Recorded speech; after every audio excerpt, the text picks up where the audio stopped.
Hey guys, welcome to Relatable. Happy Wednesday. Almost forgot what day it was. This episode is brought to you by our friends at Good Ranchers. American meat delivered right to your front door. Go to goodranchers.com/Allie or use promo code Allie, goodranchers.com/Allie.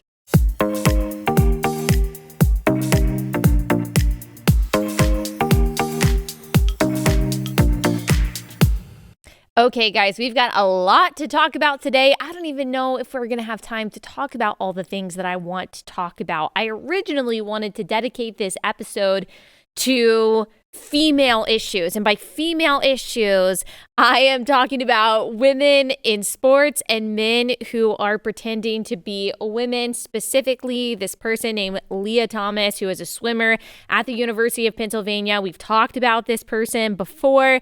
Well, now the teammates, the swimming teammates, have written this open letter saying that Lia Thomas does have an unfair advantage, which of course we already knew because we love reality here on the Relatable podcast. But I don't know if we're even going to have time to get to that story. Hopefully we will.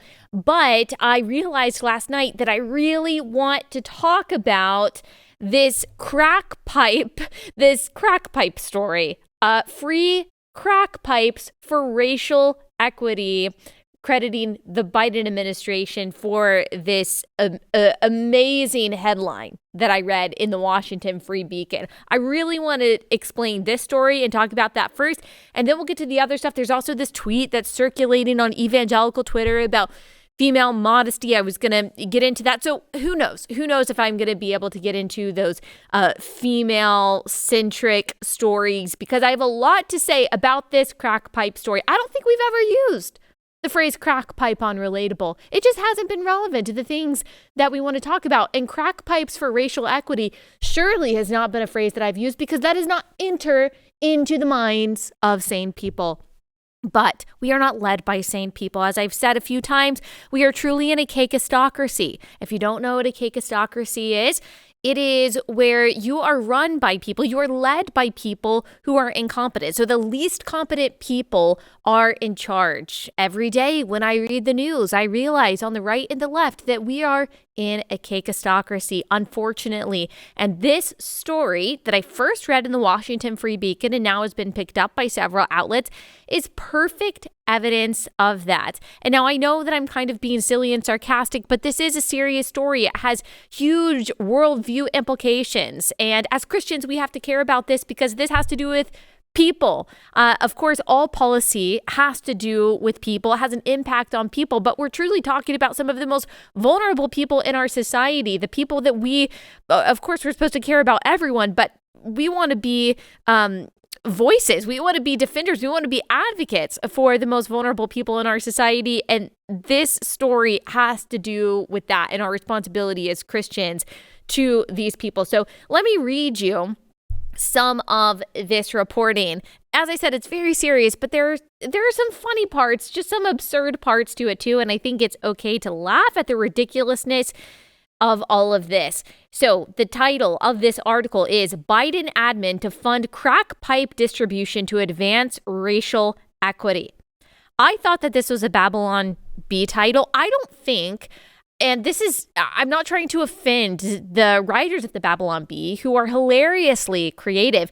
I honestly don't think if they got even their most creative people, their funniest writers together, that they could come up with a better, more absurd, more hilarious headline than this. This reads like satire. But isn't that true of so much of the news today? That's actually why I think the people at the Babylon Bee, they have a very difficult job, because it's hard today to actually distinguish between reality and satire because reality is so absurd. If you didn't know, I've written several articles, satirical articles for the Babylon Bee. Maybe I'll try to find some of them. I haven't written for them in a long time just because I felt like I didn't have time, but I'll link some of those past articles in the description to this episode if you are interested in reading them.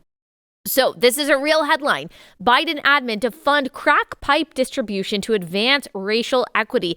Here's what the article says. The Biden administration is set to fund the distribution of crack pipes to drug addicts as part of its plan to advance racial equity. The $30 million grant program, and it's linked in this article, and so you can read it for yourself to make sure that this is not misinformation, which closed applications Monday and will begin in May, will provide funds to nonprofits and local governments to help make drug use safer for addicts. Included in the grant, which is overseen by the Department of Health and Human Services, and you'll remember the head of the Department of the Health and Human Services, I think his last name is Becerra, and we've talked about him several times on this show. He is a lawyer. He doesn't actually have any background in medicine or science. He is extremely pro-abortion, and when he was the Attorney General in California, he went after many pro-life organizations, even religious pro-life organizations, because he is so pro-abortion. And then we've got our assistant health secretary,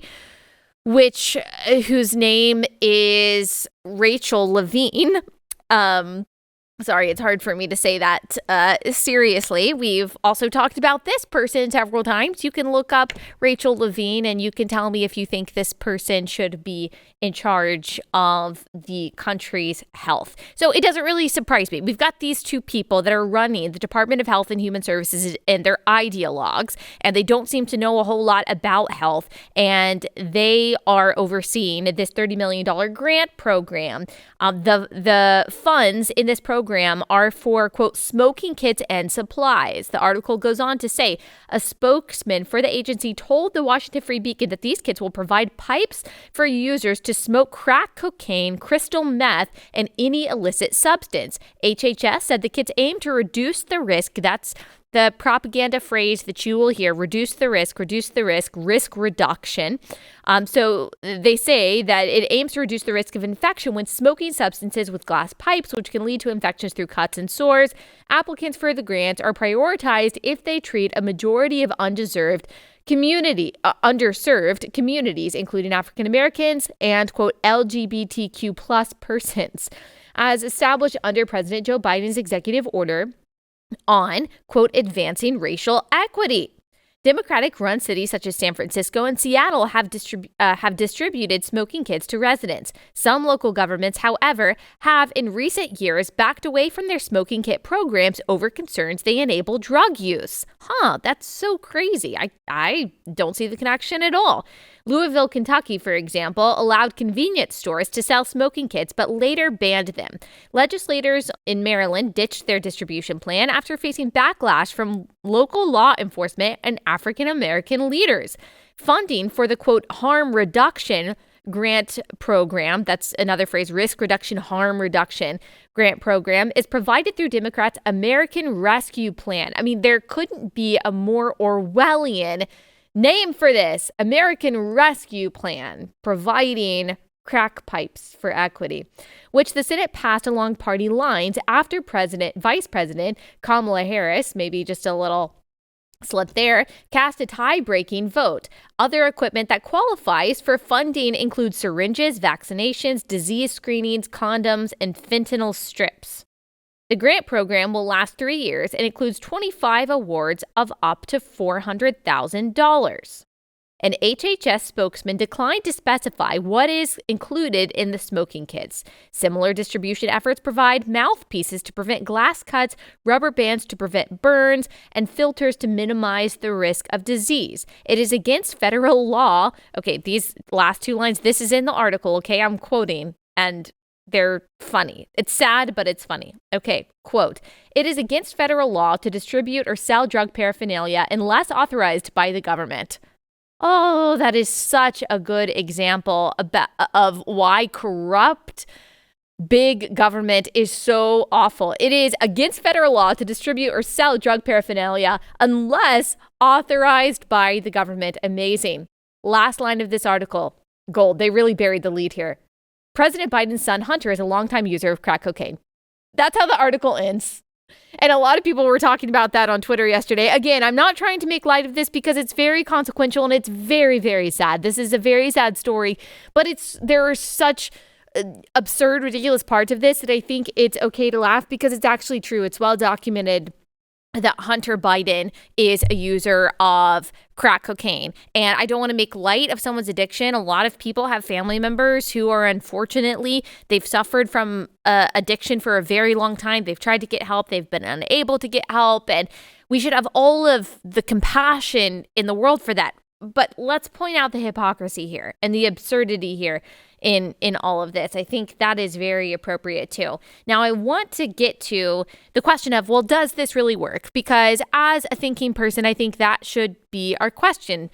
Does this work? Does this help people get off the streets? Does this help prevent people from dying from drug overdoses and infections and things like this? Is this a useful and effective program? There are other countries around the world who have used similar programs apparently pretty effectively. And so let's answer that question before we just completely bash this, because it does look ridiculous on its face, but I am for effective policies. And so we will analyze that in just one second. But let me tell you about our first sponsor for the day, and that is Cozy Earth. Guys, I absolutely love this brand. Cozy Earth has the softest and most luxurious and best temperature regulating sheets on the planet.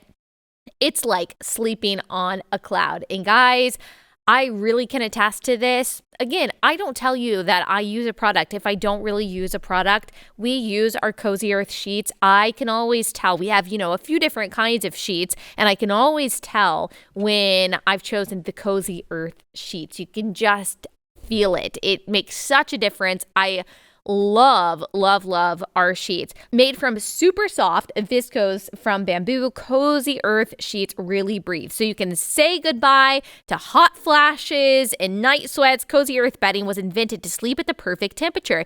It feels significantly less humid and degrees cooler than cotton. With thousands of 5-star reviews, including mine, it's no wonder that Cozy Earth sheets have become the bedding of choice for interior designers and celebrities. Cozy Earth even offers a 100-night sleep trial. This means you have up to 100 nights to sleep on it. Wash it, try it out. If you're not completely obsessed with them, you can send it back for a full refund. That is how confident they are. That's how confident I am that you are going to love these sheets. Guys, this is a great wedding present. I would say that we didn't get Cozy Earth sheets for a wedding present, but I wish that we had, because good sheets and good towels, but both of those things are really good wedding presents, because it's sometimes it can be an investment, and it's just a really great gift to give yourself or to give someone that you love. Cozy Earth products are also designed to last. You can rest easy knowing there's a 10-year warranty. Cozy Earth sheets now come in 4 awesome new colors. We have the white, that's just clean, classic, love how that looks, but they've got other colors that might fit your fancy. Check them out and save 35% on Cozy Earth. Hurry, the offer ends soon. Go to CozyEarth.com, enter my promo code Allie, save 35%. What a great deal. That's CozyEarth.com, promo code Allie, CozyEarth.com.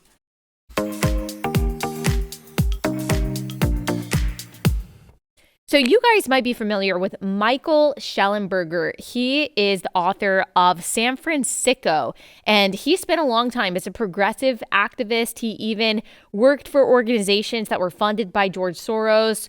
We have had him on this show. We will link that episode. We talked about his book, San Francisco, on this show, and so we'll link that and you can go listen to it. He has done lots of interviews, and he recently contributed to Barry Weiss's Substack an article about what is happening in San Francisco with supervised drug consumption sites and what the federal government is doing with these free kits. It's all kind of a part of the same plan, that if we just allow people to take heroin and meth and fentanyl and crack, quote, safely, then we can actually help these vulnerable communities. And like I said, I am open to policies, even if on their face they seem like they wouldn't work. If you can show me that they actually do work, then I'm open to looking at that. I don't want people to die from drug overdoses. I want people to get off the street. I don't want people chained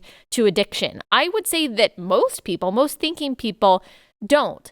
But I do think after reading this article, which we're going to get into, this is really a clash of worldviews. I really think that this is moral relativism run amok, that progressivism, because they really don't have a place where they're getting any kind of strict or clear definition of right and wrong, actually think that it's judgmental, it's bigoted, it's wrong to say that addiction is bad or that living on the streets is bad. I think that's why you see in very progressive cities the incentivizing of living on the street and opposition to any policies that would discourage or disincentivize homelessness and drug use, especially public drug use, and that prioritizes trying to get people rehabilitated and into jobs, because they assume that this just means that you're criminalizing poverty or criminalizing homelessness, or that people are just getting sucked into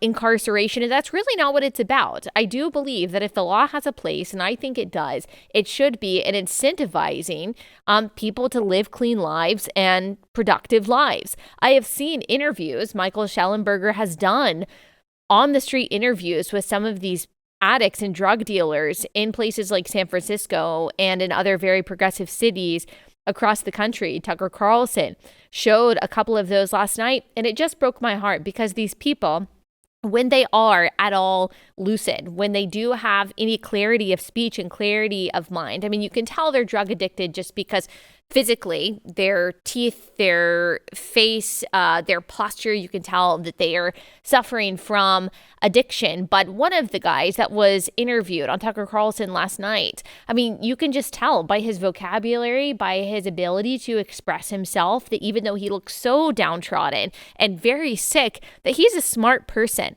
And I just think about the waste of human potential that is experienced and that is seen when you look at this addiction and these drug consumption sites and these, quote, safe drug kits, and so many of these measures that aim or claim to be for risk reduction and harm reduction are actually just incentivizing otherwise very potentially productive people to stay addicted. And that is what Michael Schellenberger essentially is arguing in this Substack article, which we will link in the description of this episode. He writes this, quote, San Francisco is running a supervised drug consumption site in United Nations Plaza, just blocks away from City Hall and the Opera House, in flagrant violation of state and federal law. There, city-funded service providers supervise people smoking fentanyl and meth they buy from drug dealers across the street. The police do nothing. Indeed, the mayor, this is Mayor London Breed, through the Department of Emergency Management and the Department of Public Health, is running the site. The city is carrying out a bizarre medical experiment whereby addicts are given everything they need to maintain their addiction: cash, hot meals, shelter, in exchange for almost nothing. Voters have found themselves in the strange position of paying for fentanyl, meth, and crack use on public property. See, this is the problem, not just with moral relativism.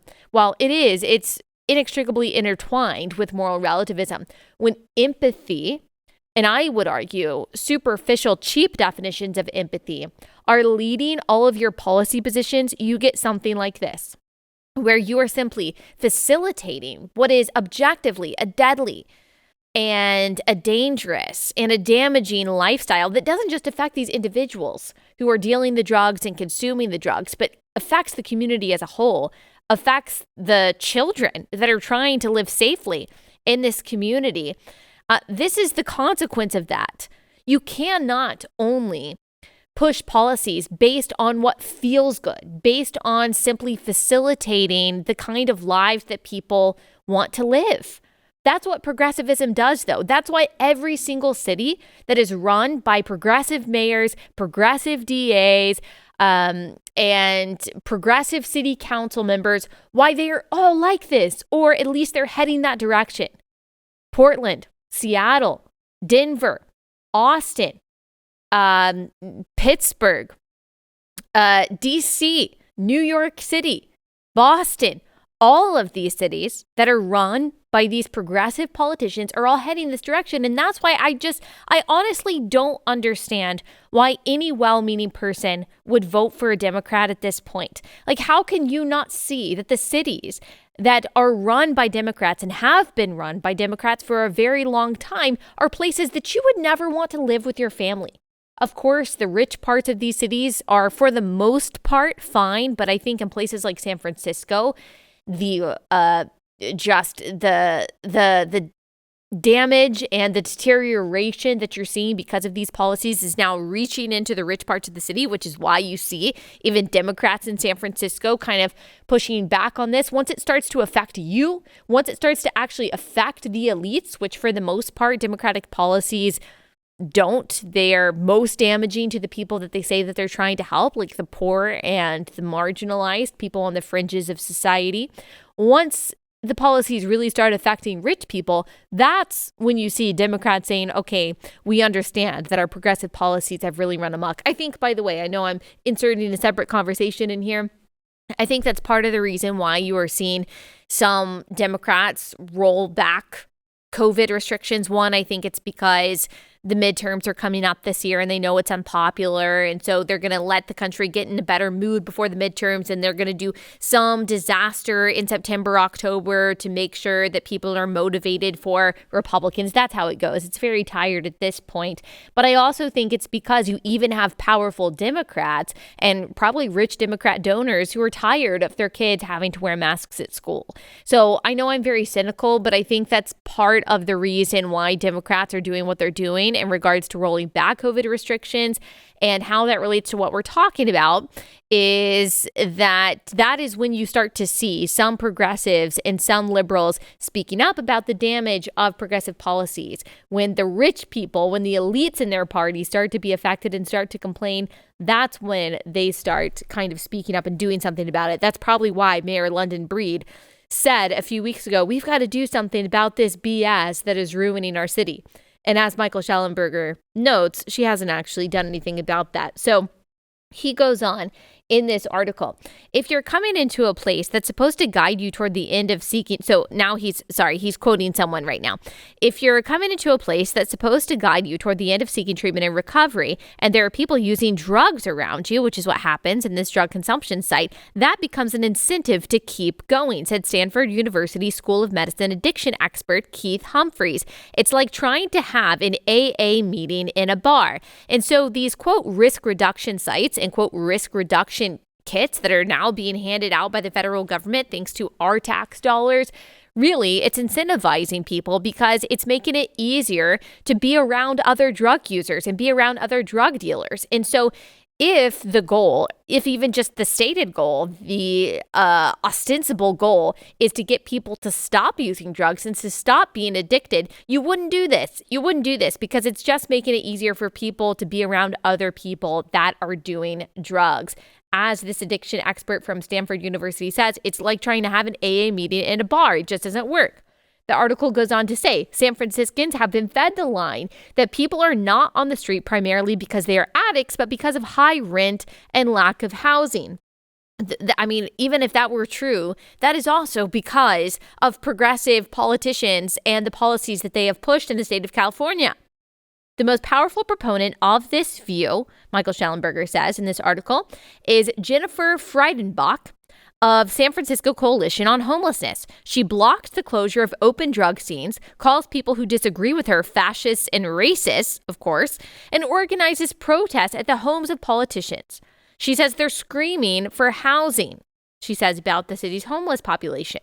But that is not what addicts on the street tell me, according to Michael Schellenberger. On Saturday, I talked to a 37-year-old heroin addict, originally from Alabama, who has been living on San Francisco streets for 7 years. He told me that for the majority of homeless people, addiction is the main driving force.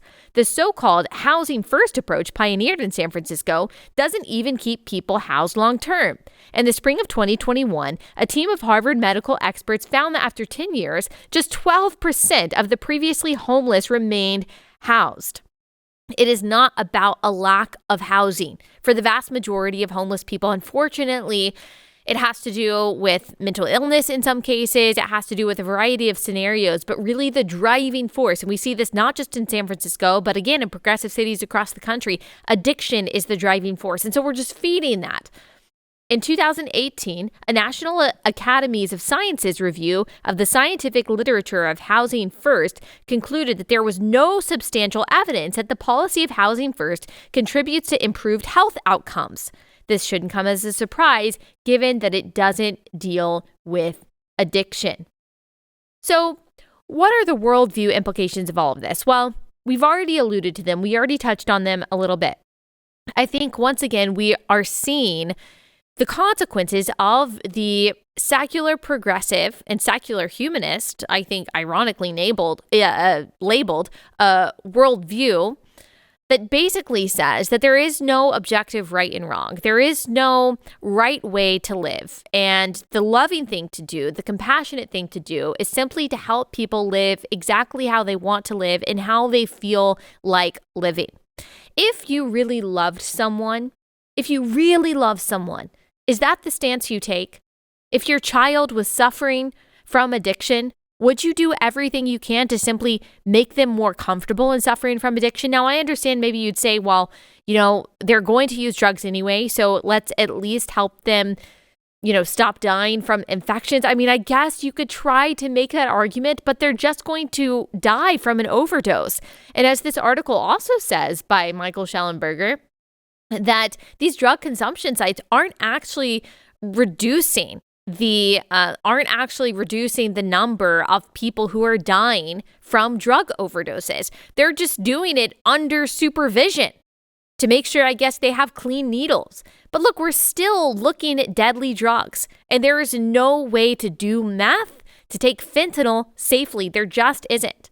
He also notes that in other countries that have implemented these kinds of similar policies, these drug consumption sites, still are, like the Netherlands, for example, they still greatly stigmatize on purpose drug use. And so even while they are trying to prevent overdoses or they're trying to prevent infections from contaminated drug paraphernalia, they are still disincentivizing and strongly discouraging drug use. That's not what's happening in places like San Francisco. Again, they don't want to stigmatize anything. You hear that a lot from the progressive side, that we need to destigmatize. We need to destigmatize everything. Well, some things need a stigma. Some things in society need a stigma.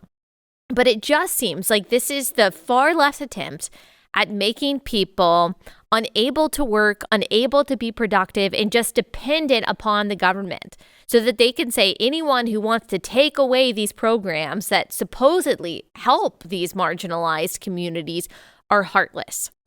This is heartless. This is cruel. If you loved someone, if you cared about someone's well-being, if you really cared about so-called racial equity and so-called marginalized communities and people of color, as Democrats say that they do, would you make it easier for them to ruin their lives and to ruin the communities that they are a part of? Of course you wouldn't. You would have to hate someone to do this. This is how you treat someone. This is how you treat a group of people if you hate them. If you love someone, you want what's best for them. And the definition of best is not just whatever feels good to them or whatever they want to do. I mean, we know this, of course, as parents. There are things that our children want to do that we don't allow them to do because we love them. I mean, my 2-year-old would love to eat only cupcakes all day, every day. I don't allow her to do that. Why? Because I don't want her to be happy? Because I don't love her? No, it's because I love her so much. And because I want what's good for her. And she doesn't know. She doesn't know everything that's good for her. And as her parent, it is my responsibility to steward this wonderful gift that God has given me by ensuring that she is taking in things that are good for her. That's because I love her. But this superficial, flimsy definition of empathy that seems to be running far left progressive policies in cities, it actually mistakes what really is hate for love. They're hating these vulnerable communities by not doing what's best for them, but actually doing what is quite literally worst for them. And it really does, as I said, it really does break my heart. These are people who are made in the image of God, who have potential, and who are wasting away, not just because of government policy, because of choices that they've made, because of circumstances that they're in, because of a whole host of things. And we are not serving them well. We are not serving them well by simply making it easier to destroy themselves. We're just not. And I wish people would realize that. We hear all the time that voting for Democrat is the more compassionate thing because, oh, we care about poor people, because you care about people of color, because you care about equality and equity. Why don't you look at the cities that are run by Democrats and tell me if any of those things are even close to being accomplished there? I'm not saying that you have to like Republicans or everything that Republicans do. I understand. I do. I have my own problems with the Republican Party. But you can't tell me that voting for Democrat is somehow more compassionate. Thomas Sowell talks about how Democrats tend to judge the effectiveness of their policies by their stated intentions and never by the results. No, we judge policies not by the stated or purported intentions. We judge policies by their results. And the results of the policies that are being pushed forth by the current Democratic Party, their destruction all around. There are forms of tyranny in some cases when you look at the restrictions that have been placed on individuals and churches and schools and children for the past couple of years, but they're also deadly and destructive. Like when you look at abortion policy, for example, and when you look at drug use policy. And of course, it's always in the name of compassion. By the way, tyranny is always in the name of compassion too. I don't care what's done in the name of compassion. I want to know what is actually being done and what is the result of that. I'm sure Pol Pot also put forth his policies in the name of compassion too. I'm sure Khmer Rouge billed themselves as the party of compassion. Of course, destructive tyrants always do. And again, I am not trying to say that Republicans are the perfect party with the perfect policies that have put forward perfect solutions to the very real issues that we have. I wish that they would. I think that's why you actually see a shift in the Republican Party away from this kind of libertarian, well, you know, whatever. It's not the government's role to do anything to okay, well, how can we harness the power of the government in order to advance policies that are actually good for communities? I think that's a particularly good shift, and I think we should lean into that while also not wanting government power to simply run amok. And so there's a lot to be discussed there. And I also want to acknowledge, I understand, because Michael Schellenberger, I don't think he calls himself a conservative or Republican, and neither does Barry Weiss. And so there are a lot of people who identify as on the left, or maybe center left, or maybe right in the center, who maybe identify as Democrats who voted for Joe Biden, who are not for this kind of thing, who can look at what's happening on the streets of San Francisco or Austin or any of the other cities that I've named and see, okay, this is a problem. This is a problem, and they're not for this either. And I'm not saying that there's a whole lot of compromise to be had between the modern Democratic Party and those of us who identify as conservatives. But on some things, like, we just have to be able to say, okay, do we share the goal of policies that are good for communities? Do we share the goal of getting people off the streets and out of addiction? If we share that goal, which I think the vast majority of people do, despite your political affiliation, no matter what your political affiliation is. But I think that there's probably, fringe progressives that think that addiction is fine and that people should just be incentivized to live that way. I think the vast majority of us truly want everyone to be a productive citizen that is able to make money for themselves and their families and to live clean and responsible lives, right? And so if we agree on that, let's look at policies that are actually going to discourage, disincentivize, and yes, stigmatize the kind of lifestyle that is truly not just destroying these individuals, but destroying communities and societies as a whole. We have to care about that if we say that we're compassionate, even if the policies that disincentivize those things may sound not compassionate. We have to, again, look at the results. This is not about feelings or what feels good or, again, superficial, flimsy definitions of empathy. This is about true love, and true love actually seeks the true best interests of the people that we say that we're loving. So I just wanted to make sure that we're covering that story and also point out just a couple of things. I mean, I would be remiss if I didn't bring up pro-life evangelicals for Biden because I do every chance that I get. This administration, unfortunately, as moderate as he said that he was going to be, is run by radical progressives. It is. Those are the nominees that he has tapped. Those are the people that are running the show. Biden's not running the show. He can barely complete a sentence. That's just objectively true. You can say that that's rude. It's easily observable. He can barely hold it together. And so the people that are running the show are probably much farther left than him. And we have been saying that since before the election. And yet we were told by people in the pro-life evangelical for Biden camp, the compassionate politics camp, and the people who said that Joe Biden is going to restore America to a sense of normalcy and going to unite Americans together. He's not going to be a demagogue and he is going to squash COVID. None of those things have been true. He has been extremely radical, not just in his rhetoric, but also in the policies that his administration has advocated for. And so we said this. I mean, I hate to say I told you so. There are plenty of things that I've been wrong about over the years, but on this, we were right. We told you that Biden and his administration they were going to be radical, that they were going to be an America last administration. And if you wanted to ruin the country, if you wanted to weaken America, you would not do anything differently than what the Biden administration has done. I mean, that is abundantly clear. And anyone who cannot see that at this point, you've just got your head in the sand.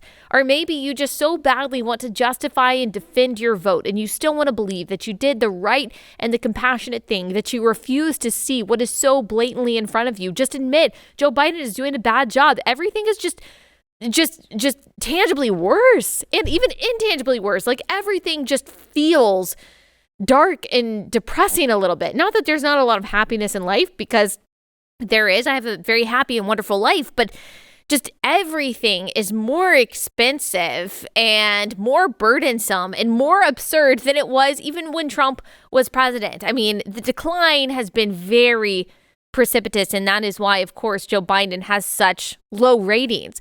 But I do wish that some leaders who advocated for Joe Biden, Christian leaders who advocated for Joe Biden, some of whom we talked about yesterday, would come out and say, you know what? I was wrong. I was wrong that this would be a so-called holistically pro-life, uniting, more Christian presidency. And that they would just come out and say, you know what, I didn't like Trump. I didn't like a lot of the things that he said, but the policies that he put forth, they were better than the policies put forth. They were more, quote, holistically pro-life or pro-all-life than the policies put forth by the Biden administration, whether you're looking at immigration, whether you're looking at abortion, whether you're looking at what we've talked about today. I mean, that's just objectively true. You don't have to love Donald Trump or be a Republican to be able to acknowledge that. I saw a tweet by Beth Moore, and she said, you know, that she thinks that it's very strange that a lot of Christian leaders don't feel the need to apologize when they have been purveyors of misinformation, or when they've said something that has turned out not to be true, or when they've contributed to, you know, bad-mouthing someone and what they said turned out not to be true, whatever.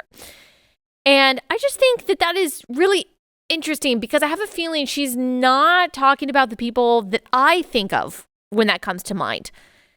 I think of all of the people who vouched, either implicitly or explicitly, for Joe Biden, saying again that he was going to be unifying or in some way pro-life, or that he was going to be more reflective of Christian values in his presidency than Donald Trump was. I think of some of the people that we talked about yesterday that platformed Francis Collins, who said that a cloth mask was a life-saving device, and that not getting a vaccine that doesn't stop infection or transmission is loving your neighbor. I think about those people. Well, why haven't they apologized? Or the people who said that we should meet virtually for churches instead of just allowing that to be a place of Christian liberty, or acknowledging that, hey, Johns Hopkins has just come out and said that lockdowns had no measurably positive effect when it came to mitigating the spread of the virus. Why shouldn't they come out and say, you know what, I was wrong. I was wrong in saying that. I was wrong in castigating my fellow Christians who took a different stance on meeting together as churches. I was wrong in saying that it is loving your neighbor to get this vaccine, because some of those people have been triple vaccinated and still got COVID and possibly spread COVID. And so I wish some of those leaders, and I don't think that's who Beth Moore is alluding to, I wish some of those leaders would come out and apologize and simply say, you know what, I was wrong, and I was wrong to divide the church in that way. I would love to know. I would love to know actually specifically who she is referring to there. And one more absurd thing, in addition to the lack of response from the evangelical pro-life for Biden crowd, is in thinking about what this administration has demonized and now what they seem to be almost endorsing, or at least incentivizing and allowing. They have demonized ivermectin, hydroxychloroquine. They have stopped the production or reduced the production and the distribution of monoclonal antibodies, all of which have been used by doctors with lots of experience, and specifically lots of experience with COVID patients. And they have been used reportedly by these doctors, according to these doctors, effectively. At the very least, they haven't caused harm for the patients, according to these doctors. And yet this administration has demonized them. And yet they're making it easier to smoke crack for equity. That's what I said on Twitter yesterday. Ivermectin is horse dewormer. Hydroxychloroquine is fish tank cleaner. Monoclonal antibodies are useless, and free crack pipes are equity. Science, health, truth, reality, democracy. All of the values encompassed in one ridiculous headline. All right, let me tell you about our next sponsor for the day before we get into what else I want to talk about, and that is Raycon. All right, guys, if you don't have wireless headphones, you've got to go ahead and get them. They're really life-changing. I'm telling you, it can make your life so much easier if you can walk around the kitchen and listen to this podcast without, putting your phone in your pocket and getting all tangled up with wires and all of that. I mean, nothing is harder to look at. If you're watching like a podcast guest, or if you're looking at someone on the Zoom call and they've got their headphones on and they're all like scrambled up under their chin, and you just want to reach through the screen and be like, I need to fix your wires. Well, guess what? If you have wireless earbuds, you don't have to worry about that. They really make your life easier. And plus, Raycon wireless earbuds have amazing quality, and they're a fraction of the price of their competitors. Their everyday earbuds look, feel, and sound better than ever. They also have this really cool mode, awareness mode, for when you need to listen to your surroundings, so you can take Raycons with you wherever you go. So if like you're on a walk and you want to make sure that you can hear what's going on, you can put in the mode to where you can still listen to this podcast, but you can also hear what's going on behind you or beside you. And they really stay in place. They've got 8 hours of playtime and a 32-hour battery life. And like I said, they're super affordable. They have over 48,000 5-star reviews. Right now, Relatable listeners can get 15% off their Raycon order at buyraycon.com/Allie. That's BUY, Raycon.com/Allie to save 15% on Raycons. Buyraycon.com/Allie.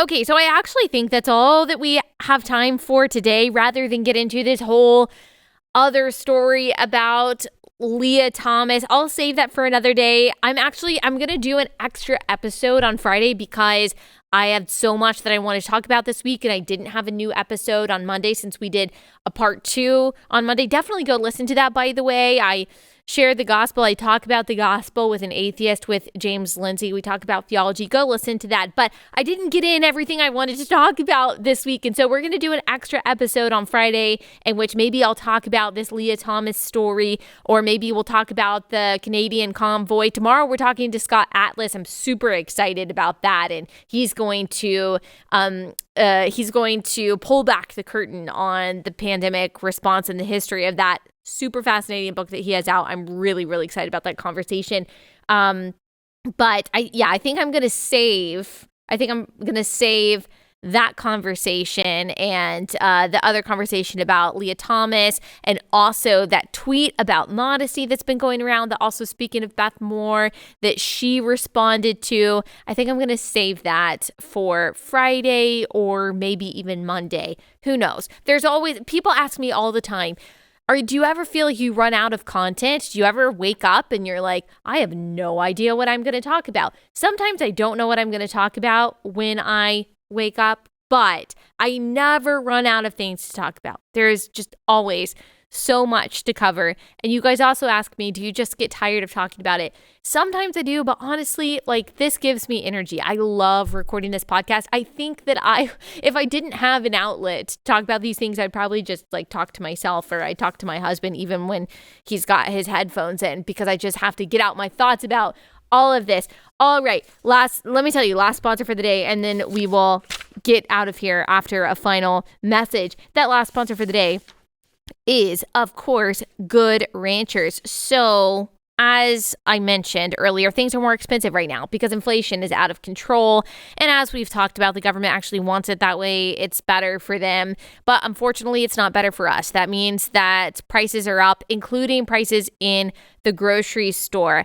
But at Good Ranchers, they have kept the price of their meat, of their better than organic chicken and their craft beef, really low. They want to make sure that you've got an affordable product when you buy your meat from Good Ranchers. They really care about revitalizing the farming and the ranching industry in the United States, which has just been decimated over the past several years because we've started to rely more on imported meat. So if you care about supporting an American business, a Christian-run business, and supporting American farms and ranches, then you should buy your meat from Good Ranchers. Plus, it's really high quality and it's affordable and it is super convenient. All you have to do is go online, goodranchers.com/Allie. You pick the cuts of meat that you want. So that's different kinds of steak. So you get T-bone steak, you get your ribeye, you get your ground beef, you get the pre-marinated chicken, the non-pre-marinated chicken. It all comes in a box on dry ice to your front door in just a few days. It's a really quick turnaround.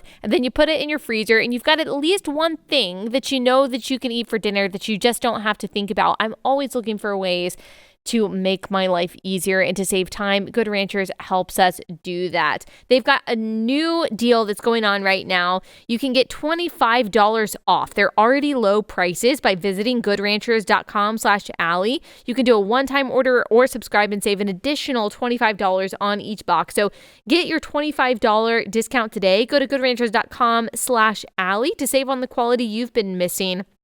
Get your box of American meat delivered. That's goodranchers.com/Allie or use code Allie. Use code Allie at goodranchers.com or goodranchers.com/Allie.